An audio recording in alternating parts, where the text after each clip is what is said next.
Comrade Bombshell Geza havasi kumira. Takuona vava kutokana mathreats kuti the ZRP police commissioner hazviperi mushe vana Stephen Mutamba amene wacha reactor sei ameno sana pena mashoko ataona kuti aiwa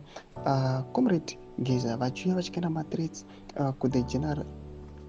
Stephen Mutamba vanhu yasi kuona kuti aiwa haasi kumira sana pana masvika mudanyirwa pana mudori wa subscribe padaiko turn the bell icon tipinda panapa pahendo yeThe Mirror Masvingo a prominent and trusted newspaper panapa mudanyira achiti Bombshell Geza is warned police commissioner general Stephen Mutamba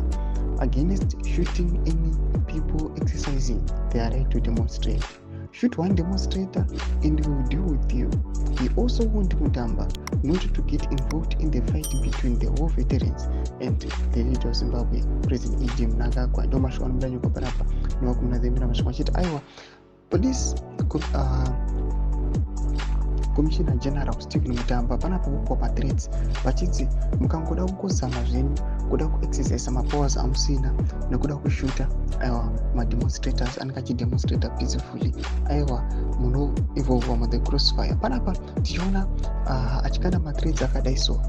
tinyatso kuona kuti vana Bombshell vanenge vane zvinhu zvavakaplana zvisiri kuzikanwa nevanhu just because akataura kuti aiwa inini ndikukuthreatening kuti mukashuta any demonstrator but panapa pasati tamuona in official statement